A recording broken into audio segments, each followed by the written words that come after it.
mimi na wasiwasi na majasusi wa Muhammad wanatufuatilia nyendo zetu. Kila mmoja amtizame aliye pembeni mwake ni nani. Hudhaifa ibn al-Yaman aliposikia vile akajua atafichuka.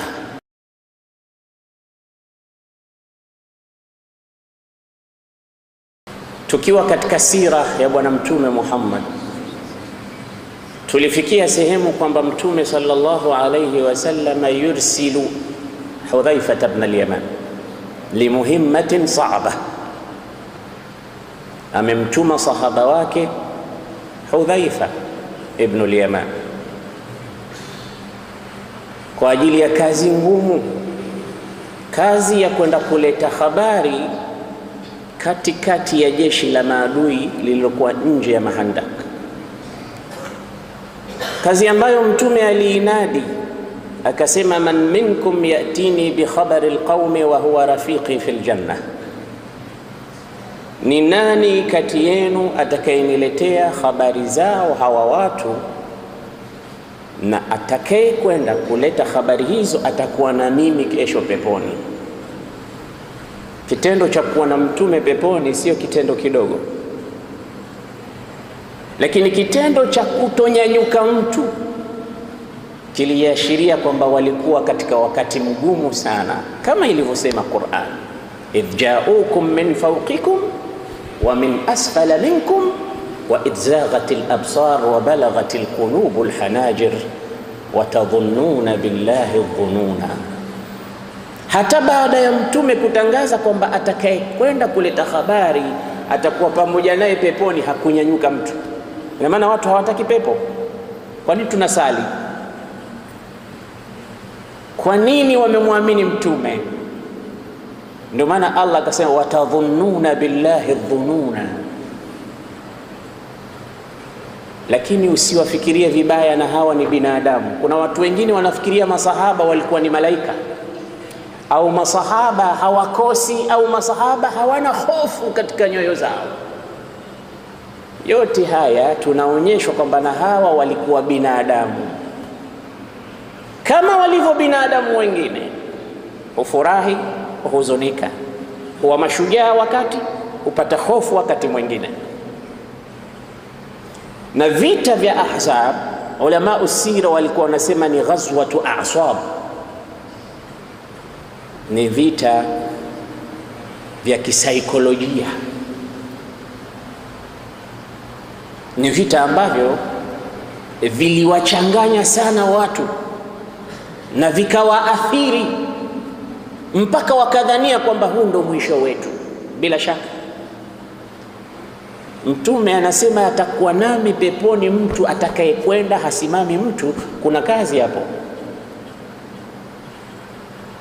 Wakati katika hao masahaba yupo mtu alikuwa akiitwa Rabi'a tu, anasema siku moja mtume aliniuliza akaniambia, unataka nini Rabi'a? Nimuombe Mungu akupe unachotaka. Rabi'a akasema nikafikiria dunia, niombe kiasi gani dunia, lakini hata nikiomba dunia kiasi gani kuna siku nitaiacha. Nikamwambia mtume, atamanna murafaqataka fil janna, ninachokiomba nataka niwe na wewe peponi. Kumbe hichi ndio wanachokitamani watu wenye akili, lakini mbona leo mtume anakitangaza na hakuna anayenyanyuka?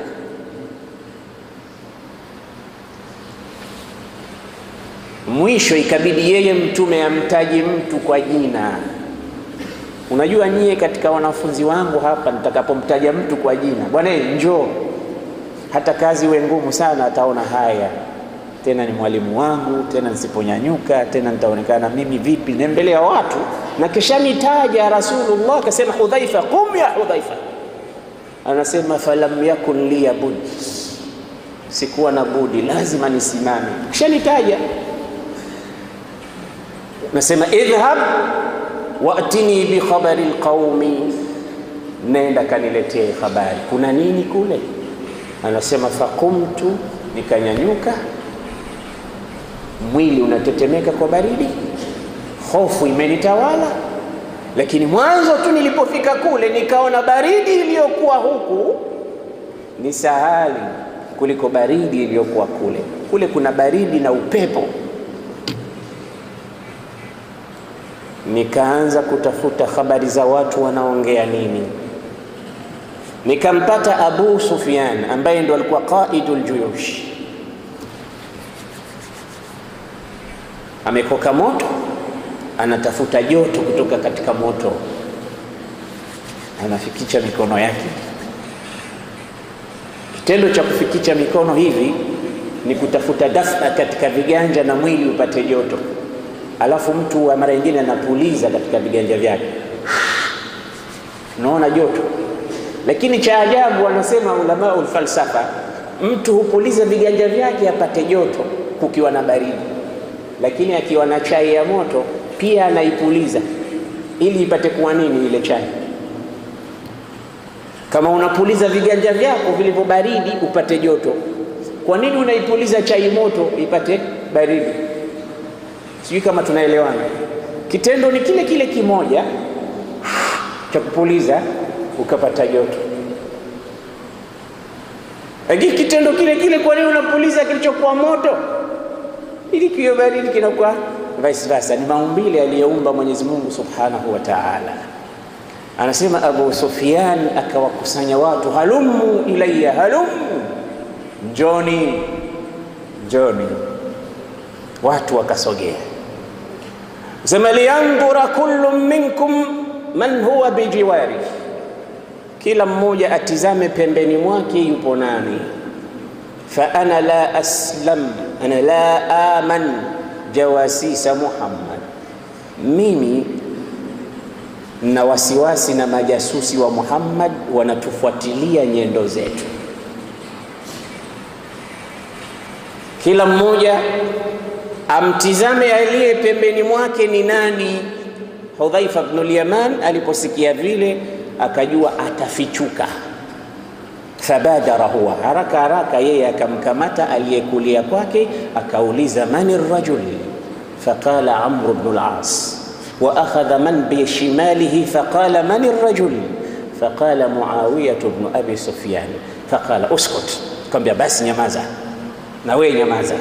Wangemuuliza wao angefichuka, lakini akawazidi kete. Hapa habari zilizozungumzwa katika kinywa cha Abu Sufyan, anawaambia jamaa, tumekuja hapa tumeshamaliza muda.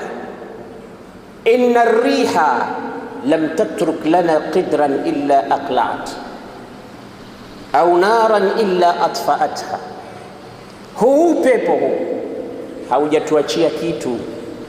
Mahema umeng'olewa, viungu vimerushwa, na ninavyoona mimi la muqama lakum, hapakaliki hapa. Na kama hapakaliki, ana murtahil, faman arada an yartahila falyartahil ma'i, wa man arada an yabqa falyabqa. Mimi naondoka. Abu Sufyan ndo kiongozi, anatangaza, anasema mimi naondoka, anayetaka kuondoka anifuate, lakini pia anayetaka kubaki abakie, ana murtahil. Aliposema vile tu, hajakimaliza kilima cha naondoka, watu wote tuondokeni, wote wamechoka. Lile jeshi lilotumwa na Mwenyezi Mungu la upepo ilibidi liwaondoe Ahzab, wakaondoka zao. Ndugu zangu Waislamu, Hudhaifa ibn al-Yamani akarudi kwa Mtume kuja kumpa bishara kwamba jeshi limeondoka ya Rasulullah. Anasema lamma raja'tu wajadtuhu qa'iman yad'u wa yusalli, niliporudi kwa Mtume nikampata anaomba dua, watu wote wamelala, anasali. Wakati anasali ananiona ninakuja, artaidu au artaishu min albar, natetemeka kwa baridi. Akafungua joho lake, Mtume alikuwa amevaa joho kama ile langu, kisha akamwambia Hudhaifa, yani kwa ishara, yuko ndani ya sala, anamuona anavyotetemeka, ingia. Unapoingia ndani hapa kidogo unapata joto joto.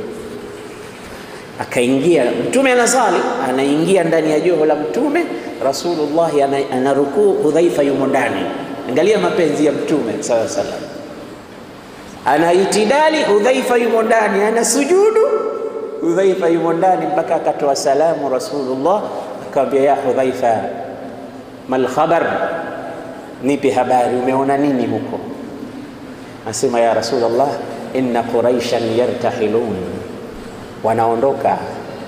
Mtume sallallahu alaihi wasallam akasema Allahu akbar, la ilaha illa Allah wahdah nasara abdah wa a'azza jundah wa hazama al-ahzaba wahda. Hii si tunaisema katika sikukuu ya Eid. Sasa vitu vyote tunavyovizungumza ni vitu vilivyokuwemo katika historia ya bwana mtume Muhammad sallallahu alaihi wasallam. Anasema la ilaha illa Allah, nasara abdah, amemnusuru mja wake, a'azza jundah, amelipa nguvu jeshi lake, hazama al-ahzaba wahda, amewashinda Makuraishi, Ghatafani, Mayahudi wa Bani Quraidha peke yake Mwenyezi Mungu Subhanahu wa Ta'ala. Wakati masahaba wengine wote wamelala, wamechoka, maskini, wanachimba handaki, vita mpaka sala ya alasiri. Watu siku hiyo hawakusali wala dhuhuri wala magharibi, hata pamoja na mtume. Saidna Umar anakuja anamwambia ya Rasulullah, hawa wamelaaniwa hawa. Kwa nini? Sasa wamenishughulisha mpaka sala, sijawahi kusali mia alasiri wala magharibi, mpaka sasa hivi inaingia Isha. Mtume anasema wallahi na mimi sijasali. Fikiria kwamba sala haikusaliwa siku hiyo, hawakusali wakati alasiri wala magharibi wala Isha. Sala hizi zikaswaliwa kwa kulipa, na ndipo hapa wanachuoni wa fiqh wakachukua mashru'ia ya kukidhi sala ikiwa mtu ameisahau au imempita kwa njia moja au nyingine, ikasaliwa alasiri na magharibi na Isha wakati ni usiku tena. Kwa hiyo sira ndiyo inayotufundisha hata vitu vya fiqh. Sira ndiyo inayotufundisha hata Qur'anul Karim tafsiri yake. Huwezi kusomesha somo la tafsiri kama hujui somo la sira au fiqh. Hapa ndipo inapochukuliwa mashru'ia ya mambo mengi katika ahdath zilizozuka katika ghazwatul ahzab. Watukufu wa Islam, nirudi nyuma kidogo. Haditha ya ahzab ina butulat. Katika kila qissa au story huwa kuna kitu kinaitwa butula. Butula maana yake steering wa story hii nani. Tunakuta ghazwatul Khandaq, butula kubwa ni Salmanul Farisi wa mwanzo aliyetoa rai ya kuchimba Khandaq. Kisha Ali ibn Abi Talib aliyemuua Amr ibn Abd Wud. Kisha Sa'd ibn Mu'adh. Katika makafiri Huyay ibn Akhtab na Sulam ibn Abi al-Huqayq. Hapa ndio mwisho wao. Mtume anatangaza kwamba nasara abdah, a'azza jundah wa hazama al-ahzaba wahda. Baada ya hapo nini kilifuata? Ndugu zangu, butula ya mwisho au steering wa vita hivi wa mwisho kabisa aliyefanya kazi kubwa ni Nuaym ibn Mas'ud,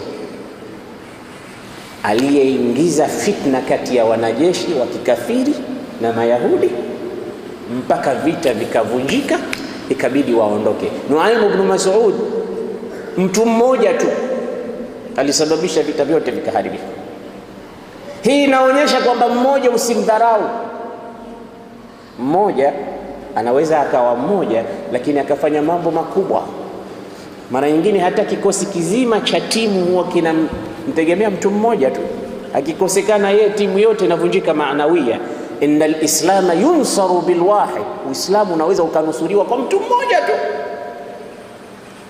Angalia siku Abu Bakr as-Siddiq alipopokea barua kutoka kwa wanajeshi wake kutoka Syria, wanapigana na Warumi.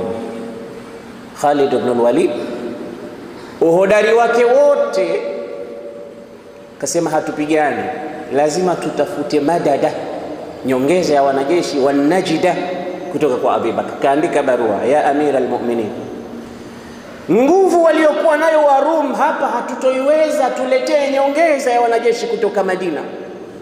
Barua kaisoma Abu Bakr, akaandika majibu yake, akampa mtu mmoja anaitwa Qaqa ibn Amr, akamwambia kampe Khalid ibn Walid barua hiyo. Qaqa ibn Amr akaondoka zake mpaka Rum. Khalid anasubiri nyongeza ya wanajeshi ifike, anamuona mtu mmoja tu anakuja. Kufika akamuuliza, alam yursil khalifatu rasulillahi siwak, hivi mtume, khalifa wa mtume hajamtuma mtu mwingine zaidi yako? Akasema, bal arsala ma'i ya risalatan, na barua hii hapa, siko peke yangu, amenituma pamoja na barua. Akaifungua. Abu Bakar, vipi, tunataka nyongeza ya wanajeshi, analeta barua na mtu mmoja. Lakini akaisoma, min Abdillahi Abi Bakr as-Siddiq ila Khalid ibn al-Walid, fa idha qara'ta risalati hadhihi la'allaka ta'jab lianni arsaltu ilayka rajulan wahidan huwa al-Qaqa ibn Amr walakinni uqsimu laka billah anna jayshan fihi Qaqa ibn Amr la yahzimuhu ahad. Barua ilikuwa inasema hivi. Nisamee Abu Bakar kwa kusoma barua yako. Anasema, ewe Khalid, mimi umeniletea barua unataka nyongeza, lakini mimi sikuletei nyongeza na kuletea mtu mmoja, na najua utashangaa kwa nini nimekuletea mtu mmoja, lakini nakuapia. Abu Bakar anaapa, nakuapia jeshi lolote likiwa lina mpiganaji huyu ndani yake halishindwi na mtu yoyote. Qaqa ibn Amr. Sikiliza hilo jina lenyewe linaonyesha kuna balaa. Qaqa ibn Amr. Maana ile musika wa lugha ya Kiarabu huwa inakupa mara nyingine majibu. Musika maana yake ile mtiririko wa maneno, kama wa makaru makran kubara, kama bomu limepasuka. Basi kwa ajili hiyo Qaqa ibn Amr akiwemo katika jeshi lolote, la yahzimuha, hakuna mtu atakayelishinda jeshi hilo. Khalid akafunga barua, akawaambia watu, inzilu ila almaraka, twendeni vitani. Sasa iko wapi nyongeza? Twendeni. Warumu wakapanga plani moja, wakasema, jamani, hili jeshi ni sawa sawa na luqmatan sa'ighatan nulqiha ila butun, kama tonge tu, nalipeleka katika tumbo zetu. Sisi tutashughulika kumuua Khalid, kiongozi wa jeshi tu,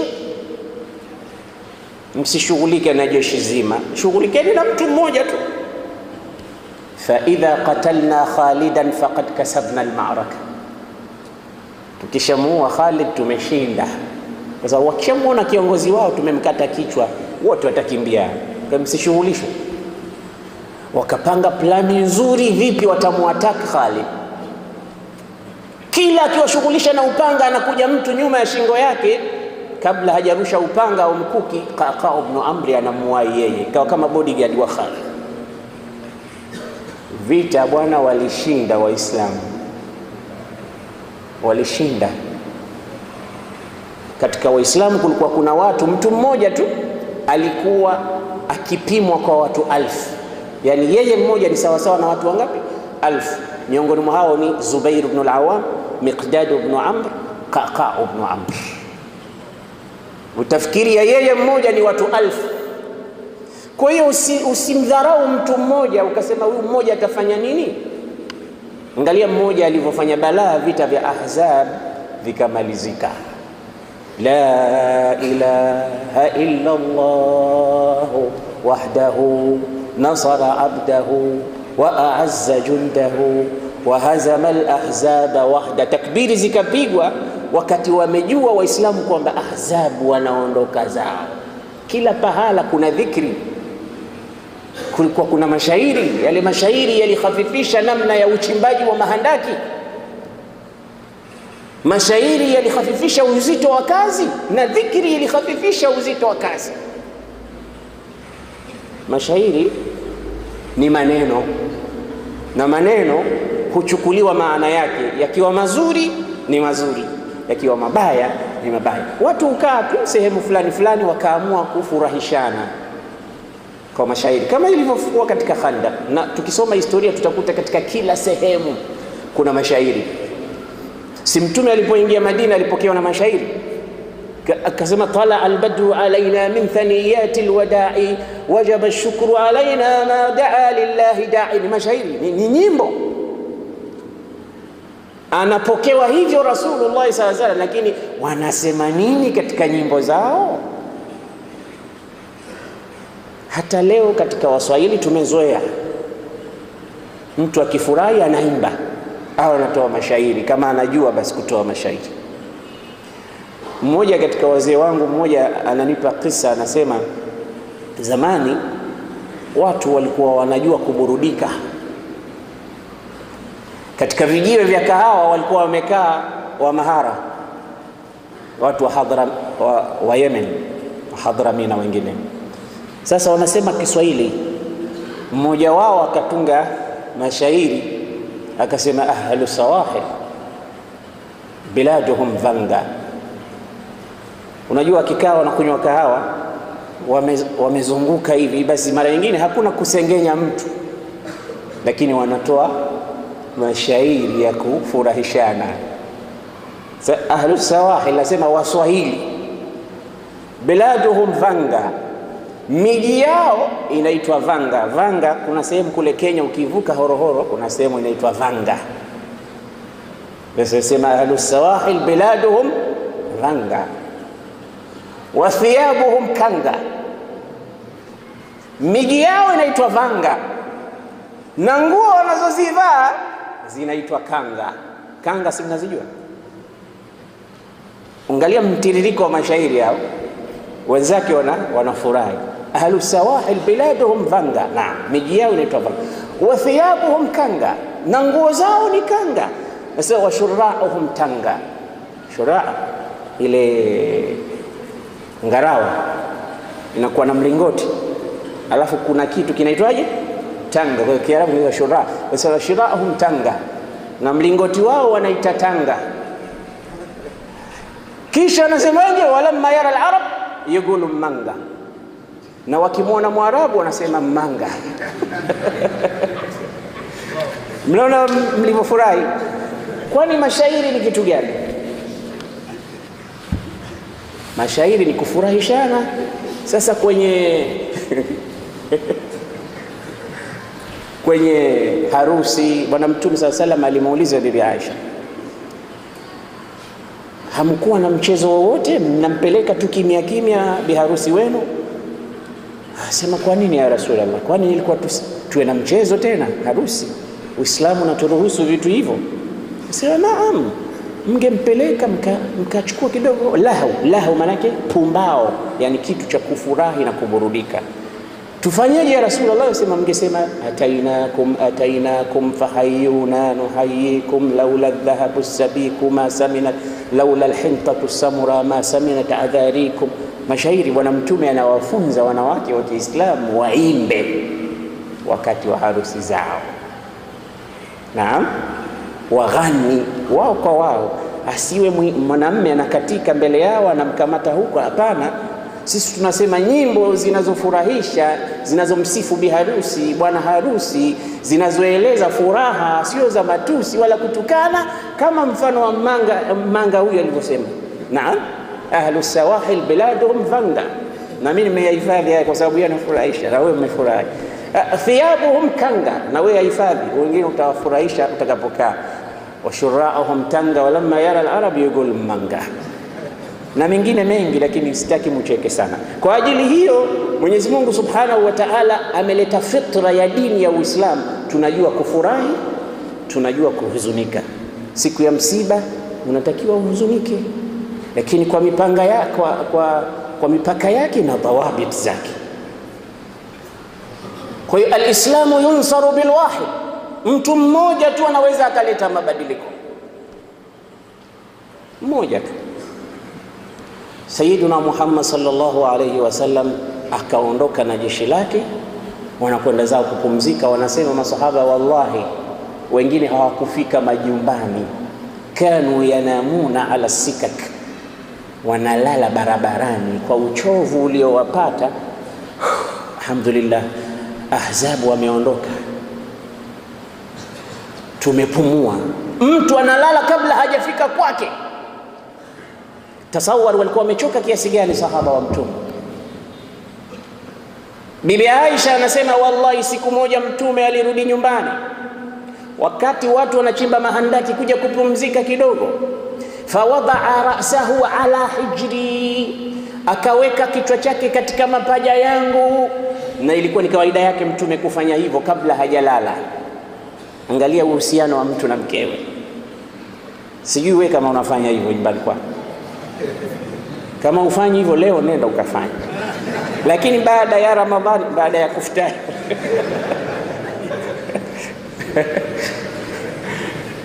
najua wengine sio mazoea yao, wataondolewa, watarushwa kama mpira. Kutoka lini?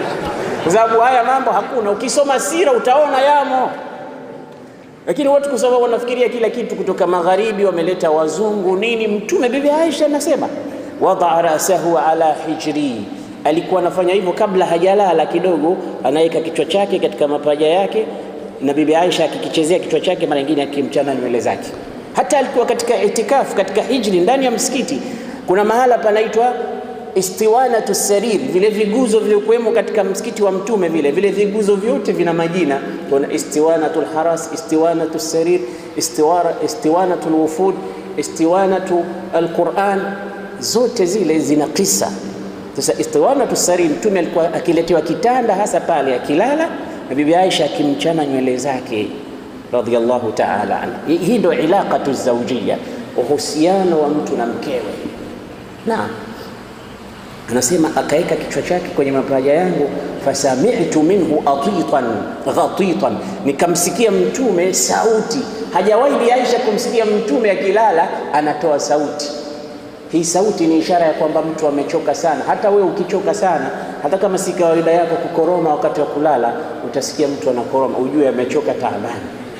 Basi anasema nikaisikia sauti kutoka kwa Bwana Mtume, lam asma'hu min qablu, sijawaipo kuisikia sauti hiyo. Mara yake ya kwanza kusikia sauti. Watu wanalala barabarani kabla hawajafika majumbani mwao, wakati Mtume ameshamaliza, ameshaeka upanga wake. Fadakhala yaghtasil, akaingia akawa anakoga. Wakati anakoga Rasulullah, akaja sahaba anaitwa Duhya, akagonga mlango. Duhya anagonga mlango, akafungua Bi Aisha. Bibi Aisha anamuuliza, madha turidu ya Duhya, unataka nini? Akamwambia, nadi Rasulullah, Aisha muite Mtume. Asema innahu yaghtasil, Mtume kachoka. Duhya, vita hivyo vilikuwepo kote, wewe unataka nini? Ondoka zako, mwache Mtume apumzike. Duhya akasema, nadi, nakuambia mwite. Kwa mara ya mwanzo Bi Aisha akaona sahaba huyu mkaidi. Mimi nakuambia Mtume amechoka anakoga, wewe unasema mwite. Nadi, nakuambia mwite. Bibi Aisha akasema lazima kuna jambo very serious. Akarudi akamwambia Rasulullah, inna Duhyata yad'uk, Duhya anakuita. Bwana Mtume akaja haraka, kumbe hakuwa Duhya. Karudi kwa Bibi Aisha akamuuliza, madha raaiti ya Aisha, umeona nini mlangoni? Akasema raaitu Duhya. Akasema ma huwa biduhya, innahu Jibril. Hakuwa Duhya Aisha, alikuwa Jibril ananiambia, aw qad wada'ta silahaka ya Muhammad, ina maana umemaliza kupigana? Ananiuliza. Nikamwambia ndio, vita vimeisha. Akasema la, innal malaikata lam tada aslihatahum ba'd, malaika hawajaacha, wana silaha mkononi. Wanakuambia idhhab ila bani Quraidha, nenda kawapige vita sasa Bani Quraidha, wahaini waliovunja mikataba wakaleta balbala, na wasubiri na wao bala. Mtume sallallahu alayhi wasallam akaukamata upanga wake, akanadi, man kana yu'minu billahi wal yawmil akhir. Anawaambia Waislamu, man kana sami'an muti'a, kama yupo mtu anamwamini Mungu na siku ya mwisho, ananisikiliza na ananitii, nasema hivi, fala yusalliyanna al-asra illa fi bani Quraidha, asisali sala ya alasiri ila akaisali katika majumba ya Bani Quraidha. Jibrili amekuja ananiambia tuondoke. Watu waliofanya uhaini, wakavunja mikataba, wakadharau desturi na katiba, wakamtukana mtume, wakawasaidia makafiri, wakati ni raia wao wa nchi hii wanataka kutiwa adabu. Twendeni na msisali alasiri. Kwa umuhimu wa hili jambo, asisali mtu alasiri hapa, akaswalia huko huko. Ilikuwa ni wakati wa alasiri, ndugu zangu. Masahaba wakanyanyuka mbio, wanaelekea katika majumba ya Bani Quraidha. Wakati wa alasiri ukapotea, ukawa unamalizika. Kundi katika masahaba wakawaambia, jamani, mnajua kwamba wakati unapita wa sala, sasa tufanye nini? Sasa falnusalli huna, tusalini hapa njiani. Ukasema tutasalige hapa na mtume amesema tukasali kule katika majumba ya Bani Quraidha. Akasema, nyinyi hamkumfahamu mtume? Kwani hamkusikia kauli ya mtume zamani alikuwa akisemaje? Afdalul ibadati as-salatu liwaqtiha, sala kwa wakati wake ni ibada bora. Inna as-salata kanat ala almu'minina kitaban mawquta, mtume ada yake ikifika wakati wa sala iswaliwe. Kwa hiyo lile neno la kusema asisali mtu ila Bani Quraidha, maana yake nendeni haraka. Wakalitafsiri nendeni haraka, lakini wakati wa sala ukifika, pahala popote salini, msipoteze wakati wa sala. Kundi hilo. Kundi la pili kasema, nyie ndio hamkusikia vizuri. Mtume kasema, man kana yu'minu billahi wal yawmil akhir, neno kwa neno twendeni. Yule anayemwamini Mungu na siku ya mwisho, fala yusalliyanna al-asra, sisali alasila fi Bani Quraidha, kaiswali Bani Quraidha. Sasa mnatafsiri nini hapo?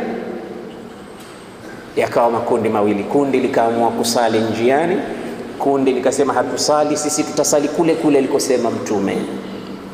Mpaka magharibi imeingia, ndio wamefika kule, wakasali alasiri wakati wa magharibi, kwa sababu mtume kasema tuiswali hapa, hata ikitoka nje ya wakati tunafuata yale maneno.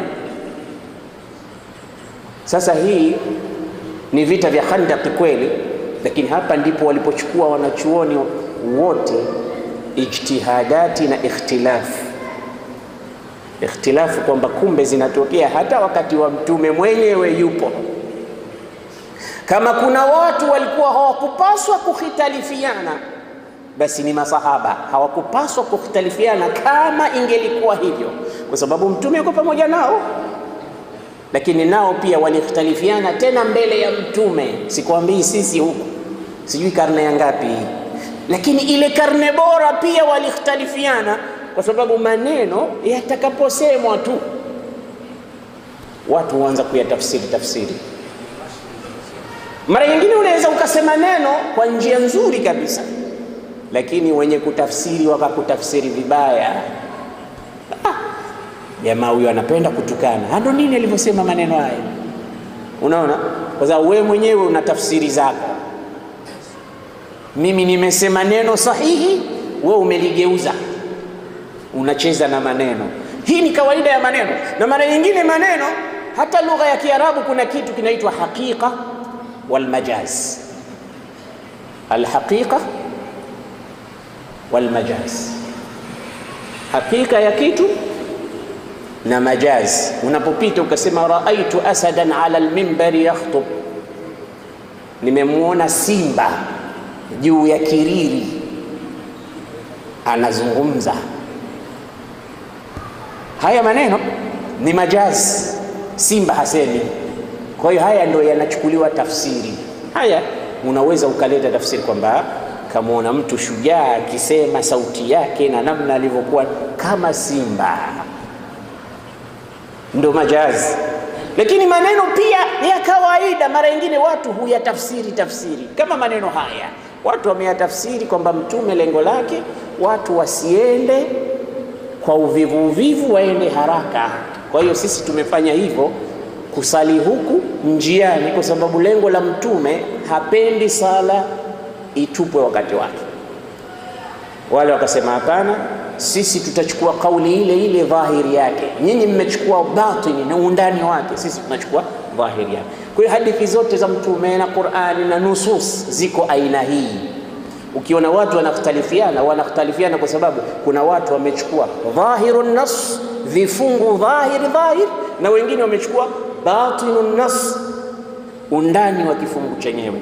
Wengine wamechukua nje kwa sura ilivyo, wengine wamechukua mpaka ile cream yake, kiini chake ndani yake. Ndio ikhtilafu zimetawala. Ndio ukasikia sumu li ru'yatihi wa aftiru li ru'yatihi. Hadithi hiyo moja inatafsiriwa kimataifa, inatafsiriwa muandamo wa miji iliyokuwa karibu na wewe. Maneno hayo ndio hayo, kwa sababu kila mmoja kafahamu kivyake. Sasa wewe usije ukawatukana wenzako ukawa una lazima wakufuate wewe rai yako, au ukawatumu kwamba hawafahamu hadithi za Mtume Muhammad sallallahu alaihi wasallam. Yote mmejitahidi, na mwenye kujitahidi akapata upata ujira mara mbili, atakayejitahidi akakosa upata ujira mara moja wa ijtihadi yake. Mtume alisema nini alipoambiwa kuna watu walisali njiani hawakufuata amri yako, maneno yako?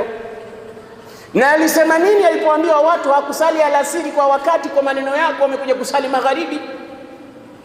Mtume wote wawili hakuwalaumu.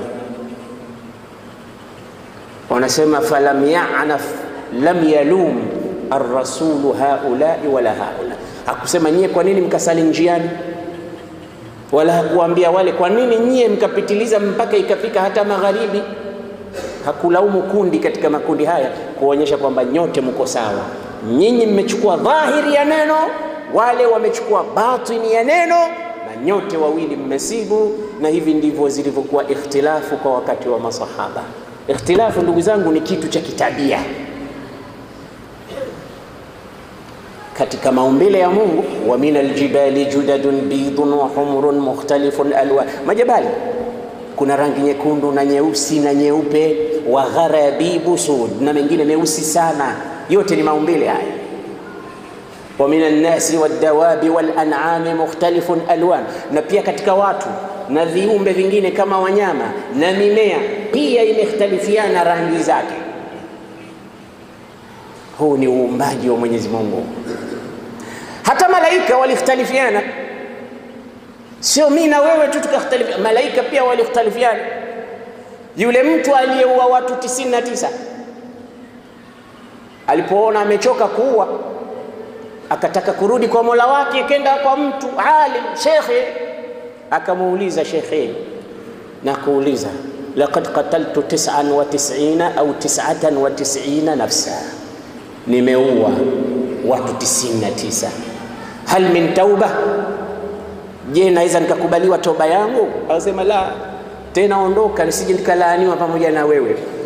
Umeua watu 99 unataka toba? Nenda, la tauba la, huna toba. Akasema basi bora nikukamilishe wewe wa 100, maiti idadi hii ya 99 inanikera bado. Akaongeza mtu wa 100. Kisha akafikiri, akaona mimi nafanya makosa tu, akaenda kwa shekhe mwingine, akamwambia shekhe, nimekuja, ujaji wako sema, je mimi nimeua watu 100, ipo toba? Shekhe akamwambia ipo. Naam, haraka ipo toba, ipo naam, lakini shart an takhruja min hadhihi al-ard allati irtakabta 'alayha al-jara'im ila ardin ukhra lam turtakab 'alayha al-jarima. Nenda katika ardhi ambayo hukufanya dhambi ukatubu huko. Hapa kufai, fanya hijra. Akasema alhamdulillah, akaondoka. Njiani mauti yakamjia kabla hajafika alikokusudia. Alipokufa, sisi sote tukifa, wanakuja malaika special ambao ima ni wema, yani malaika wa wema au wa adhabu. Yule mtu akiwa mtu mwema, wanakuja malaika wa watu wema, wanamchukua mtu wao. Akiwa yule mtu mwovu, wanakuja malaika zabani ya wale wa motoni, wanamchukua mtu wao. Sasa malaika wenyewe walipomwona huyu mtu kisha kufa, walichanganyikiwa, hawajui ni mwema au ni mwovu. Wakashuka wote, Wakafika malaika wa wema wanamchukua, malaika wa uovu wakasema la, huyu wetu sisi. Wasema wenu nyewe vipi? Wasema naam, innahu qatala 100 nafs, kaua watu 100 huyu, vipi mnamchukua nyinyi? Malaika wa wema akasema la, innahu kharaja taiban, huyu alikuwa kishakusudia kutubu, anaondoka na kwenda kutubu. Wanasema lakini hajafika. Kwani kafika? Hajafika alikokusudia, bado yuko katika ardhi ile ile alotenda makosa. Kwa hiyo hajafika alikokusudia. Kwa hiyo huyu wetu sisi kuni hizi. Wale wakasema haiwezekani, huyu mtu nia yake ilikuwa ni kutubu, na Mwenyezi Mungu anamwandikia mtu kwa nia yake, kwa hiyo huyu wetu. Wakakhtalifiana. Tazama, malaika wanakhtalifiana. Ndio wanachuoni kusema hata malaika walikhtalifiana ikhtilafu. Mmoja wao akasimama akawa hakim, akasema pimeni kati ya ardhi mbili, ardhi aliyofanya ubaya na ardhi anayokusudia kwenda kutubu. Ikiwa ardhi aliyofanya ubaya ameshaimaliza kiasi kikubwa, amebakisha kidogo tu kuingia katika ardhi nzuri, huyu atakuwa mwema. Na ardhi ambayo amefanya ubaya ilikuwa bado ni mbali, wala hajaikata masafa, lakini kwa sababu ya nia yake ilikuwa ni kutubu, Mwenyezi Mungu akaijalia ile ardhi ikajikunja, ikawa kule anakokwenda kutubu kumekuwa karibu kuliko alikotoka. Kwa hiyo akawa katika watu wema. Mwenyezi Mungu akamjalia akaingia nia, innamal a'malu binniyat. Watu wakafika katika Bani Quraidha, wakaizunguka ile Bani Quraidha yote, na mtume yuko mbele. Sikiliza mtume aliwaita vipi Mayahudi.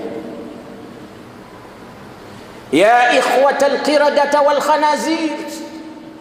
Hii lahja ilikuwa ni nzito, haikuzoeleka kutoka katika mdomo wa mtume. Enyi ndugu zake manyani na kima.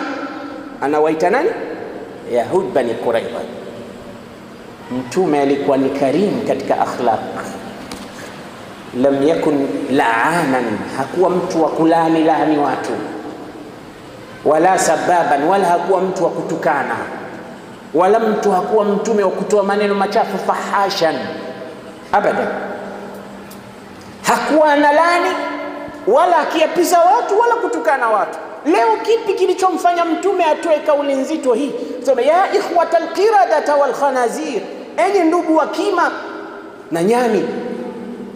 Anawaita Bani Israili wa Bani Quraidha ndugu wa kima na nyani. Ni ndugu zao vipi?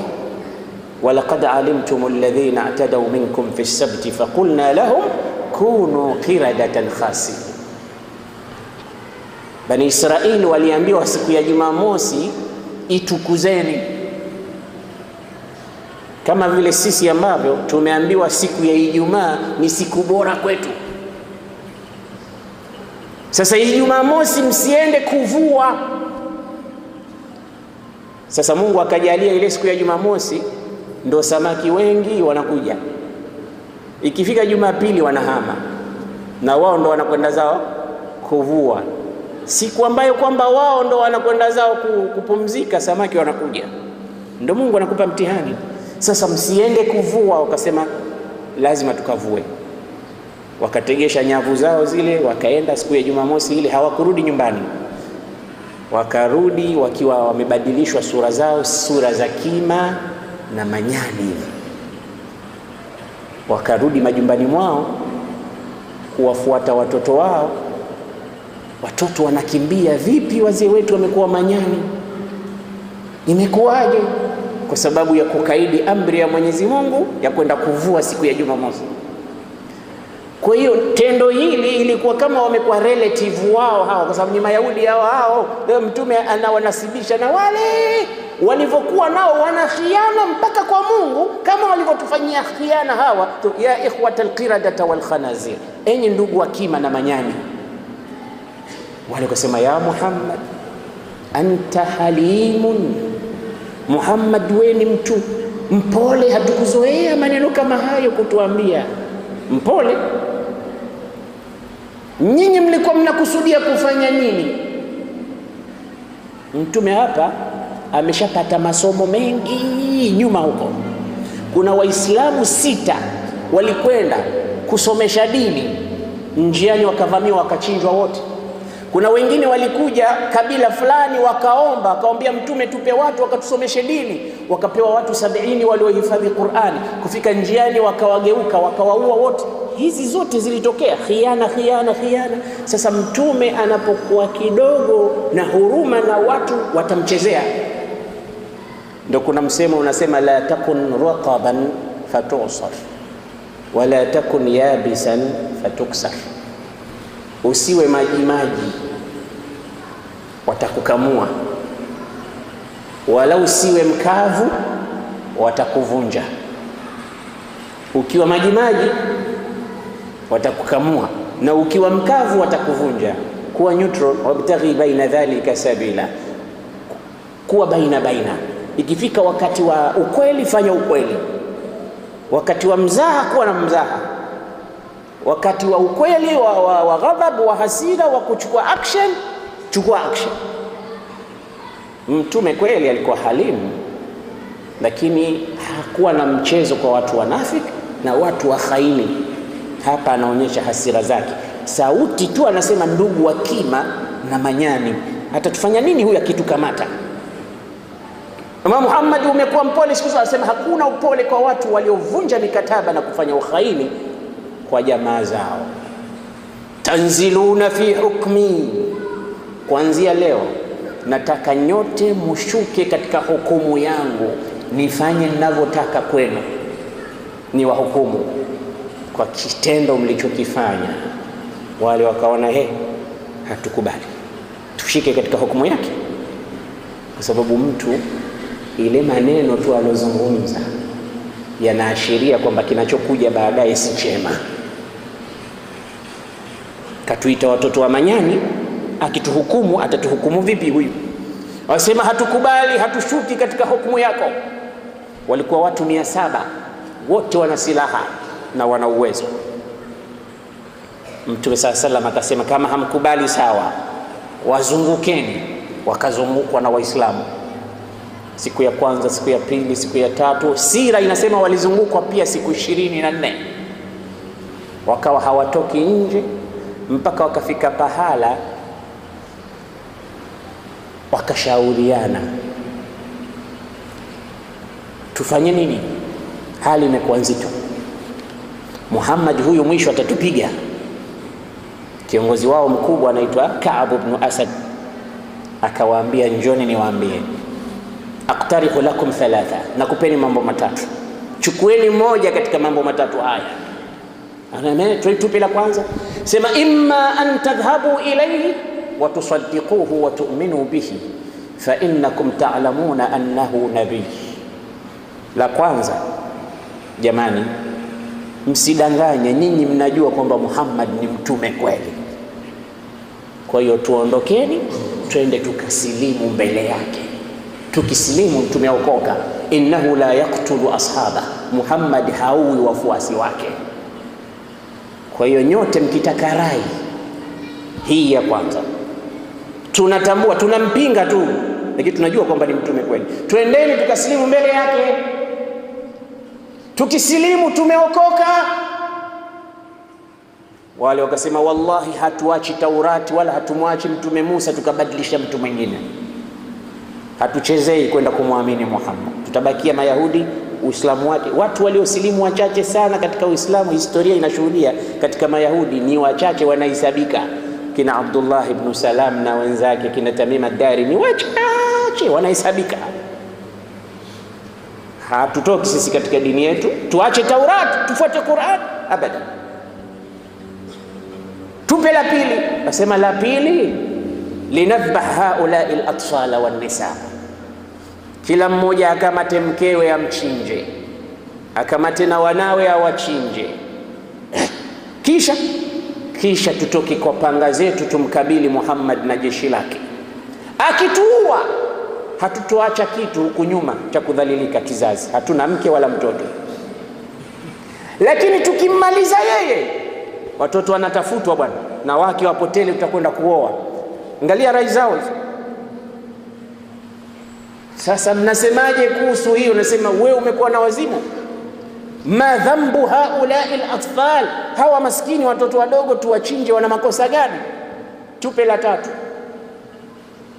Ambia la tatu, leo ni siku ya Jumamosi. Ilikuwa siku ya Jumamosi. Muhammad na watu wake wameshajisahau, na masahaba walikuwa wanawazunguka Jumamosi wanapumzika, kwa sababu wanajua Mayahudi Jumamosi hawafanyi lolote, hakuna vita wala nini. Sasa ile ilikuwa kama hofu yao Waislamu, wanajua hawatatusumbua siku ya leo, wamekaa hawaji kupigana, hawafanyi chochote. Kwa hiyo wanalala, Waislamu wanapumzika, siku nyingine ndo wanarudi katika kazi. Kwa hiyo Ka'b ibn Asad anasema hawa wameshajua kwamba leo ni siku ya Jumamosi, sisi hatufanyi chochote, lakini sisi leo ndo tufanye kitu. Tuwa surprise katika majumba yao, tunawavamia, tunakatakata vichwa vyao, tunawapiga vita kwa siku hii leo Jumamosi. Watakuwa wao wameghafilika, hawana habari, kwa sababu wanajua sisi siku yetu sisi ya kufanya mambo. Kwa hiyo tutokeni leo. Wale wakasema, wewe unajua historia ya wenzetu waliogeuzwa makima kwa sababu ya kuichezea siku ya Jumamosi, unataka na sisi tufanywe kama walivyofanywa wenzetu? Si hatupigani bwana Jumamosi. Ka'b ibn Asad akasema, wallahi hakuna mtu hata mmoja alikuwa serious katika nyie. Haya mambo matatu mmeyakataa, mtaona kitakachotokea. Wanamaliza mkutano wao huko, Mtume SAW na Zubairi na Talha na Ali ibn Abi Talib wameshakusanyika, wanasema bwana, tuwavamie, tuwatie adabu, kwa sababu Mtume ameshawaambia shukeni katika hukumu yangu kwa hiari, wamekataa. Sasa tuwapige kwa kuwalipa kitendo cha kufanya khiana. Wote wakaitana Waislamu, wakala yamini, wakafanya bai'a kwa ajili ya kifo, wakasema tayari. Walipojua Mayahudi watavamiwa, wakasema basi Muhammad, tumekubali kushuka katika hukumu yako, maana bora tushuke katika hukumu yako. Kuna moja kati ya mambo mawili, unaweza ukatusamehe, na wameshaona Bani Nadhiri walisamehewa wakatoka wao tu, Banu Qainuqa walitoka wao tu, baada ya kuingilia kati baadhi ya Waarabu waliokuwa ni khulafa wao pale. Kwa hiyo wakasema na sisi inaweza tukabahatika, wakatokea watu katika mahalifa wetu, yani katika Waarabu, wakatuzungumzia, wakatuombea, tukasamehewa. Kwa hiyo Muhammad, tumekubali, tuletee mmoja katika khulafa wetu. Ni waletee nani? So tuletee mtu anaitwa Abu Lubaba ibn Abdul Mundhir. Abu Lubaba akamwambia, nenda, wanakuita. Nimetafsiri neno halifu zamani. Hulafa, Aus na Khazraj ni watu walikuwa wanakaa Madina. Walikuwa hawa makabila mawili wana marafiki katika Mayahudi. Banu Qainuqa na Banu Nadhir walikuwa ni mahalifa wa Aus, kabila la Abdullah ibn Ubay ibn Salul. Banu Quraidha wao mahalifa wao au marafiki zao ni kabila la Aus. Khazraj Abdullah ibn Ubay ibn Salul, Banu Qainuqa na Banu Nadhir. Aus Bani Quraidha ndio masahibu wao. Kwa hiyo Abu Lubaba ni katika Aus. Tuletee Abu Lubaba. Abu Lubaba akaambiwa nenda kawasikilize. Abu Lubaba akaondoka anakwenda kwa Bani Quraidha. Walipomuona watoto wanalia, wanawake wanalia, Abu Lubaba, tuombee kwa mtume wenu, sisi tutauawa sisi. Kwa nini Mayahudi walikuwa wanasema hivyo? Walikuwa wanajua kosa lao, na ukisoma historia hawakumlaumu mtume kwa alichokifanya baadaye, kwa sababu walijua alikuwa ni traitor, walifanya uhaini, kwa sababu wanajua nini walichokifanya. Abu Lubaba anafika, wanalia, wanamkamata, kisha wakamuuliza swali, kwani Abu Lubaba, unadhani tukishuka sisi katika hukumu ya Muhammad atatufanya nini? Abu Lubaba akaonyesha mkono wake katika shingo yake. Basi atatufanya nini? Hakusema kitu. Mtachinjwa nyote. Hebu ikumbuke tu hali ya Khandaq ilivyokuwa, na nyinyi ndio mloongeza maji katika udongo au katika unga. Ni nyinyi mkatukana mlipoambiwa muheshimuni mtume, wakasema man rasulullah, mtume gani huyo, sisi hatumjui. Wakajitia, wanajitoa fahamu, wanasema mtume gani, hatumtambui sisi. Sasa mnaniuliza mtafanywa nini? Mtachinjwa nyote. Abu Lubaba alipofanya vile hakutaka hata kukamilisha mazungumzo, akasema nishafanya na mimi khiana, kwa sababu nimetoa siri ya kivita ya bwana Mtume Muhammad sallallahu alaihi wasallam. Siri hii inaweza ikasababisha matatizo mpaka kwa Waislamu, kwa sababu hawa hawajui kilichopangwa juu yao. Kwa hiyo inasababisha wao wanaweza ukaamua vita, wakipigana vita kutakufa watu katika Waislamu, itakuwa sababu ni mimi, bora nisingesema kitu ingekuwa wao. Lakini hili neno la kusema nimeharibu, kwa hiyo nimemkhini Mungu na mtume wake. Abu Lubaba akaenda zake msikitini, akamwita mkewe, mke wangu nini, kama nifunge katika nguzo hii, usinifungue hapa mpaka mtume aje anifungue yeye, nimemkosea. Afshaitu sirrahu al-askari, siri ya kijeshi nimeitoa. Mke wake akamfunga, akawa anakuja kumfungua wakati wa sala tu, anasali kisha anarudi anamfunga wiki nzima. Mtume akauliza Abu Lubaba yuko wapi? Akaambia bwana kishajifunga na kiguzo cha msikiti, anasema hakuna mtu atakaye kwenda kumfungua isipokuwa wewe. Mtume akasema wallahi lau jaani mustaghfiran billah lastaghfartu lahu, angekuja akaniomba radhi nimtakie msamaha kwa Mungu ningemtakia, lakini maadamu mwenyewe amechukua sheria mkononi mwake, amejifunga, simfungui mpaka Mungu aseme.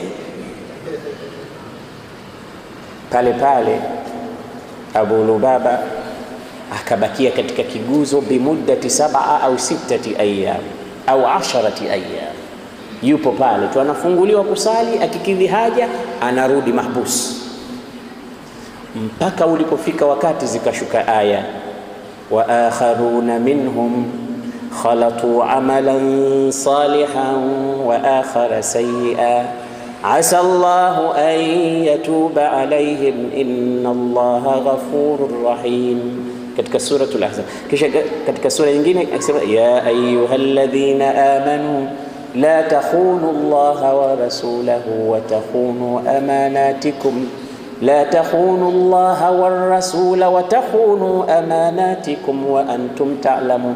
Enyi Waislamu, msimkhini Mungu na mtume, msifanye khiana. Kama siri mmeambiwa ya Mungu na mtume, msitoe kwa watu wengine, kuweni waadilifu. Abu Lubaba ikashuka aya inasema wa akharuna, na watu wengine miongoni mwa masahaba wa mtume, minhum, wapo, khalatu amalan saliha wa akhara sayyi'a, wamechanganya amali zao, zipo nzuri na nyingine zipo mbaya, zile za kutoa zile mbaya, zile ilikuwa ni khiana, ile ni katika amali mbaya waliojichanganyia. Allah anasemaje? asa Allah an yatuba alaihim, hakika Mungu atawasamehe hao. Inna Allaha ghafurur rahim, Mungu ni mwenye kukubali msamaha, mwenye huruma. Ummu Salama anamuona mtume anacheka, kama mimma tadhhak ya Rasulullah adhhaka Allahu sinnak, unacheka nini ya Rasulullah? Akasema laqad tiba ala abi Lubaba, Abu Lubaba imeshushuka toba yake, ndio maana anacheka, afurahi. Asema afala ubashiru, nikampe bishara ya Rasulullah, nikamweleze, kwambia kamweleze. Ummu Salama kaja kumwambia laqad tiba alayka ya aba Lubaba nazala alayka alquran, Qur'ani imeshuka kuhusu mambo yako. Akasema basi mpaka mtume aje anifungue yeye. Mtume akaja akamfungua, akawa huru. Sasa tumekubali kushuka katika hukumu yako, lakini tunakuomba Muhammad, muache mtu katika mahalifa wetu atuhukumu, usituhukumu wewe. Umeona sasa hikma yao? Wanataka mmoja katika marafiki zao Waislamu, wanaazimana, wanakopeshana, wanafurahi, wanasaidiana. Katika ujahilia ilikuwa kama ndugu. Kwa hiyo tunataka mmoja katika mahalifa wetu atuhukumu. Mtume sallallahu alaihi wasallam akasema msijali, ala yurdhikum an yahkuma lakum rajulun minkum.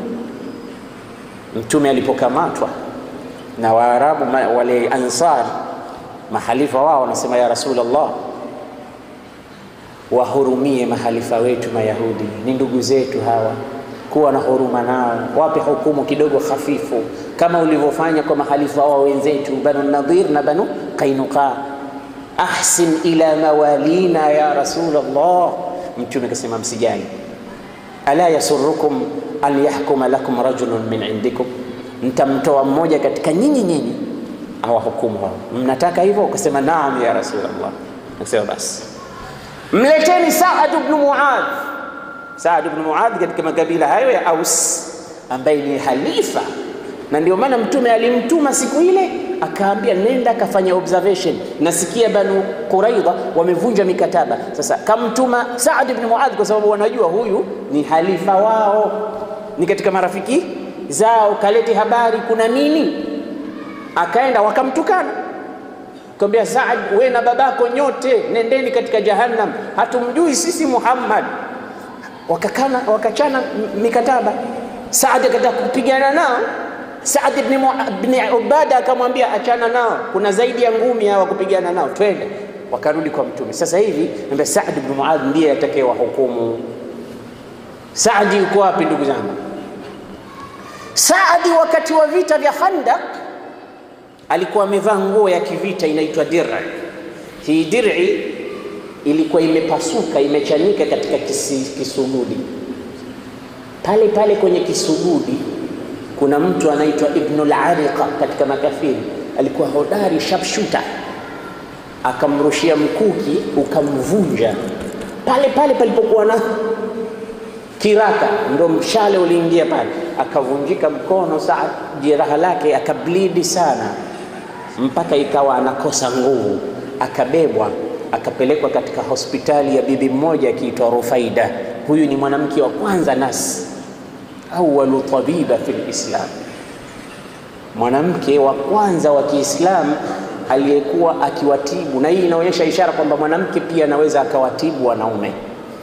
Yeye alikuwa na hospitali yake, alikuwa na hema katika kaburi, katika msikiti wa mtume, wanapelekwa watu wanaopata majeraha. Mtume akasema mpelekeni kwa Rufaida, akapata tiba kidogo, lakini jeraha likawa linatoa damu vibaya sana. Saad akaomba dua wakati alipopata jeraha, Allahumma in kunta qad abqaita bainana wa baina Quraish harba, ya Rabbi, kama kuna vita kati yetu na Makuraishi vinaendelea, ya Rabbi nakuomba nisife mimi, niache niendelee kuwa hai. Fala qauma ahabba ilayya an uharibahum mithla qaumin adhaw rasulaka wa akhraju, hakuna watu ninaopenda kuwapiga vita kama waliompiga mtume na kumtoa katika nchi yake. Ya Rabbi, hili jeraha hili namna linavyotoa damu, ikiwa kuna vita vimebaki kati yetu na Makuraishi, niponye. Jeraha lile kama alikuwa linasikia, damu yote ikaganda, ikarudi, akawa hatoki tena damu. Kisha akaomba tena dua, akasema ya Rabb, in kunta wada'ta al-harba bainana wa baina Quraish faj'alha shahada, ikiwa ndo tumemaliza vita, hakuna tena kati yetu na Makuraishi, ya Rabbi, nataka nife shahidi katika vita hivi. Kwa hiyo dua ya Saadi na mambo mawili, ikiwa vita vinaendelea kati ya Makuraishi na mtume, aendelee kubaki, na ikiwa hakuna tena vita kati ya Makuraishi na mtume, afe shahidi. Lakini anasema wala tumitni, usichukue roho yangu ya Rabb, hata tuqirra aini min bani Quraidha, mpaka uniburudishe nione Bani Quraidha wamehukumiwa. Jeraha likamsikiliza, katika watu walikuwa wakiomba wanasikilizwa Saad ibn Muadh. Jeraha likasikilizwa, likaacha kutoa damu kwa muda ule. Ulipofika wakati wa kutolewa hukumu, mtume anauliza aina Saad ibn Muadh? Akamwambia ya Rasulullah, hawezi hata kusimama, ametoka damu nyingi sana. Akamwambia mleteni. Akabebwa juu ya mnyama, amelala, analetwa juu ya ngamia, hajiwezi. Mayahudi wote wamesimamishwa mbele ya mtume sallallahu alaihi wasallam.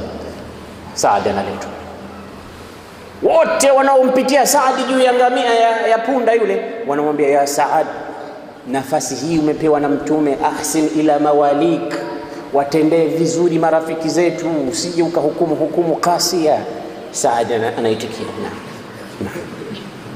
Ya Saad, ahsin ila mawalika, kabsigari ahsin ila mawalik. Mwisho katoa neno alipokuwa anakerwa sana, akasema laqad ana li Saadin alla ta'khudhahu fillahi lawmatu la'im, imefika wakati Saadi asilaumiwe tena na mtu yoyote mwenye kulaumu, nitahukumu hukumu ambayo nyote mtaridhika nayo.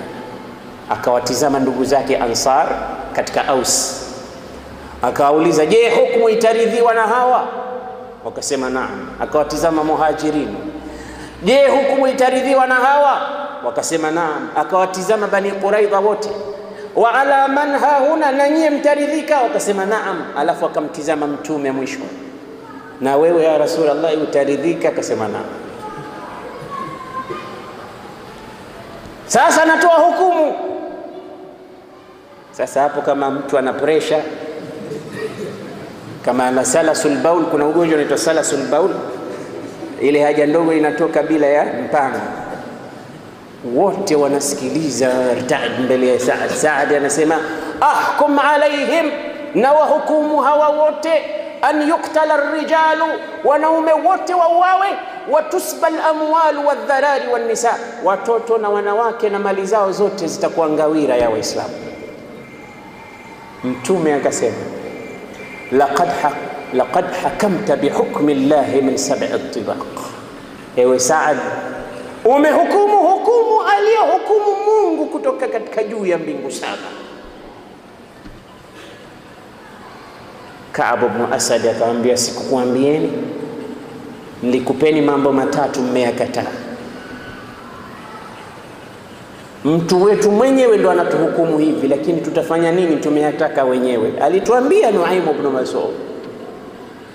Mmeona Bwana Mtume sallallahu alayhi wasallam akawaambia, chimbeni shimo katika soko la Madina, likachimbwa handaki, wachukueni watu 10. Ukisoma historia ya Mtume hakuna pahala Mtume alivyo react kwa shida, na very strong, he made no mistakes hapa, kama walivyofanya Mayahudi Bani Quraidha, kwa sababu Muislamu haumwi katika tundu moja mara mbili. Mtume sallallahu alaihi wasallam alichukua hatua hiyo tena, watu 10 wakachukuliwa, wanapelekwa mbali, wakipelekwa watu 10 wote wanakatwa shingo, wote watu 10, kisha wanarudishwa 10 wengine. Sasa wale wanaona 10 wanapelekwa hawarudi, wanamuuliza Ka'b ibn Asad, hawa wanakwenda wapi? Mbona wakienda hawarudi? Saad anamwambia, afi kulli mawtin la taqilun, ina maana nyinyi hamna akili katika kila mara mimi nikuambieni tu. Ala tarawna anna ad-da'i la yanza wadh-dhahibu la yarji, hamuoni kwamba mwenye kuita hachoki na anayekwenda harudi? Innahu dhabh, watu wanachinjwa huko, muhitaji hachoki. Haya, fulani na fulani wanajulikana.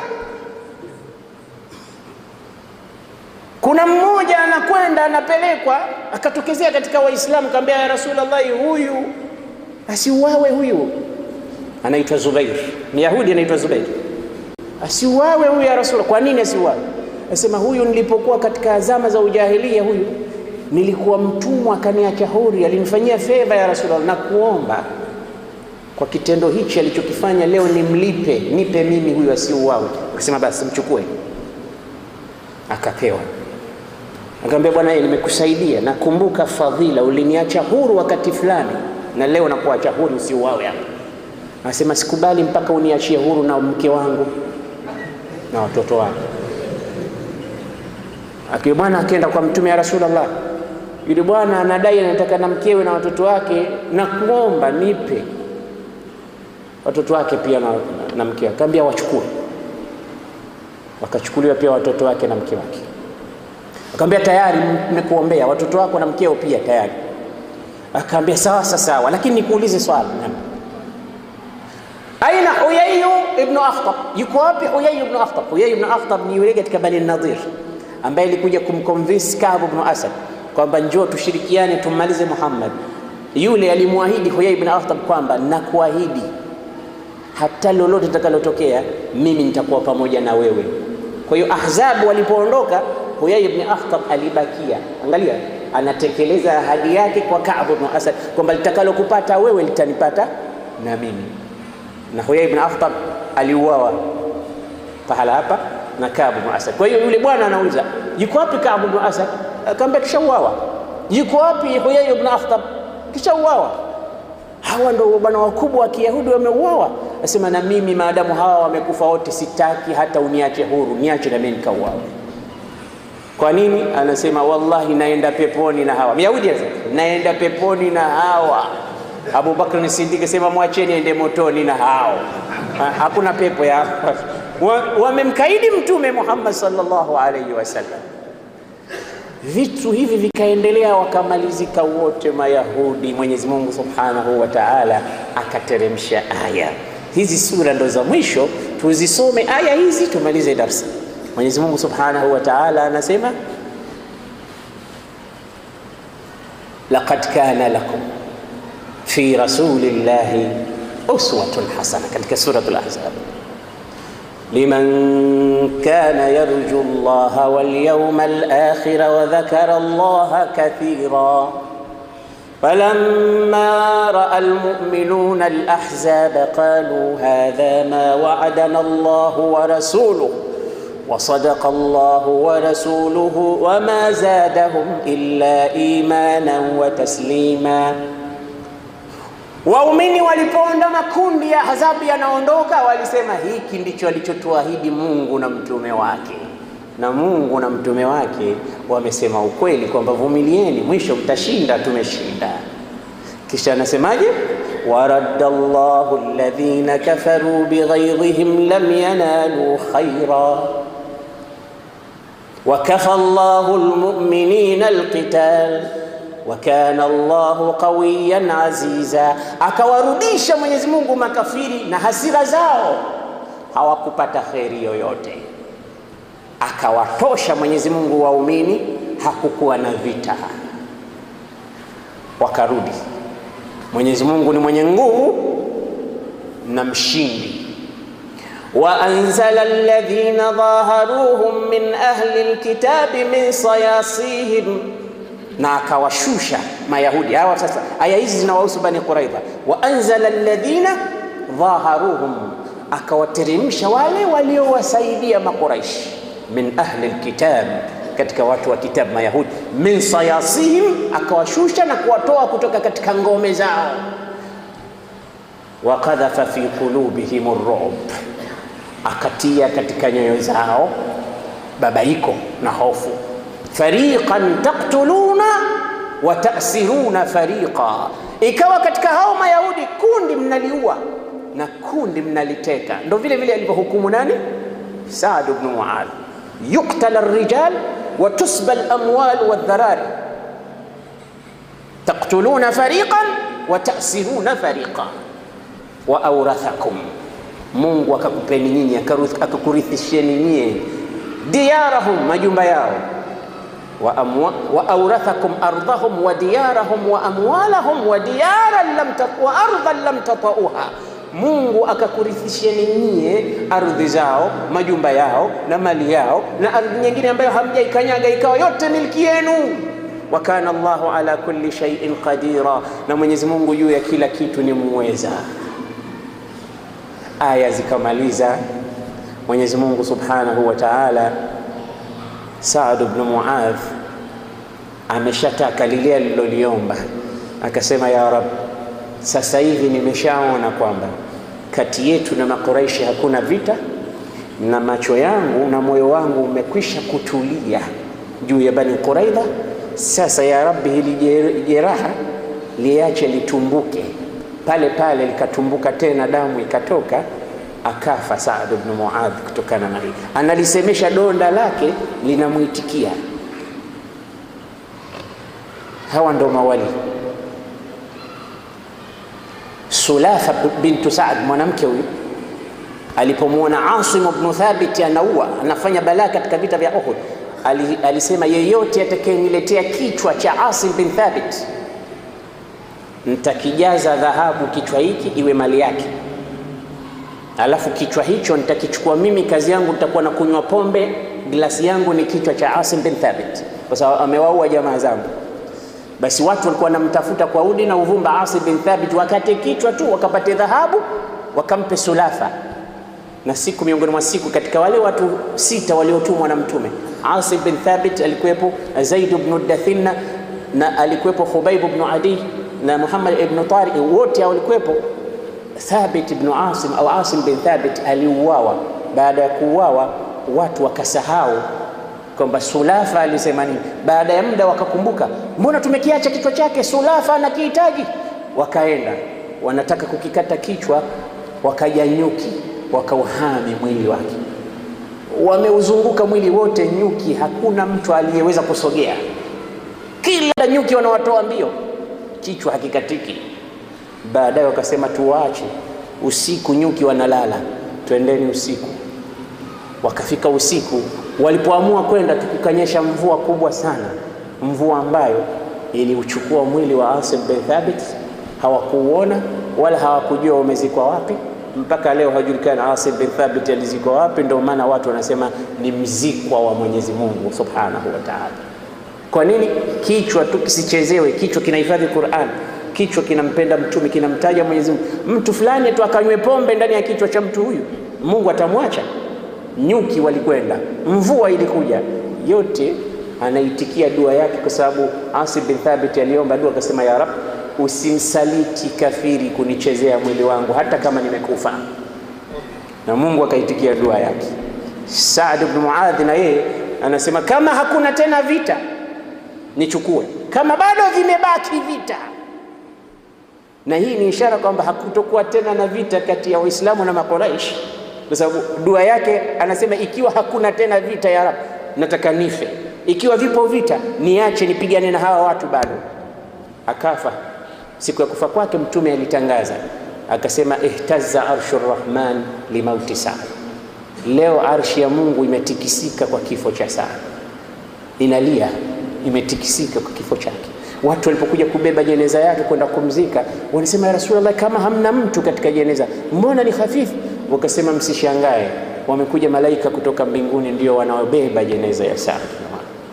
Kisha wamempeleka, wameenda kumzika, wanamwona Mtume anatembea kwa nchi ya vidole. Wanamuuliza, ya Rasulullah, mbona unatembea hivyo? Wakasema, hakuna mahala pa kukanyaga, malaika wamejaa, wote wamekuja kumpeleka Saad ibn Muadh. Saad alisilimu akiwa na umri wa miaka 30, amekufa akiwa na umri wa miaka 37. Yani alisilimu kwa muda wa miaka 7 tu Uislamu wake, lakini kafa, arshi ya Mungu inatikisika. Kafanya amali gani? Mimi na wewe miaka 40 sasa tuko katika Uislamu, tukifa hata nzi hatikisiki, kwa sababu mtu ni material ya amali zake alizozifanya. Hawa wamemnusuru Mtume Muhammad sallallahu alaihi wasallam. Nini kitakachofuatia? Njoni katika khutba nyingine insha Allah, katika darsa nyingine biidhnillah tabaraka wa taala. Kesho insha Allah tutakuwa Masjid Barwan Mlandege. Kesho Ijumaa ilikuwa kusiwe na darsa, lakini wanasema wazee ni watu wa kusikilizwa mara nyingine. Kwa hiyo wanasema kesho itakuwa Masjid Barwan baada salat al-asr, na hapa tutarudi tena, tutawatangazia katika kila siku nyingine inshallah. Barakallahu fikum. Assalamu alaykum wa rahmatullahi wa barakatuh. Allahumma arina al-haqqa haqqan warzuqna ittiba'ahu wa arina al-batila batilan warzuqna ijtinabah. Ya hayyu ya qayyum bi rahmatika nastaghith wa min 'adhabika nastajir. Aslih lana shu'unana kullaha ولا تكلنا إلى أنفسنا ولا إلى أحد من خلقك طرفة عين. اللهم تقبل صيامنا وتقبل توبتنا وتقبل جميع أعمالنا. اللهم إنا نسألك موجبات رحمتك وعزائم مغفرتك والغنيمة من كل بر والسلامة من كل إثم والفوز بالجنة والنجاة من النار. يا حي يا قيوم برحمتك نستغيث ومن عذابك نستجير. أصلح لنا شؤوننا كلها ولا تكلنا إلى أنفسنا ولا إلى أحد من خلقك طرفة عين.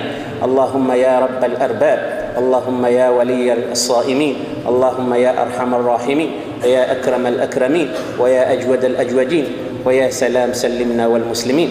ربنا آتنا في الدنيا حسنة وفي الآخرة حسنة وقنا عذاب النار. اللهم اشف كل مريض وارحم كل ميت وحسن الختام يا علام. اللهم إنا نسألك الهدى والتقى والعفاف والغنى برحمتك يا أرحم الراحمين، بفضل سبحان ربك رب العزة عما يصفون، وسلام على المرسلين والحمد لله رب العالمين. السلام عليكم.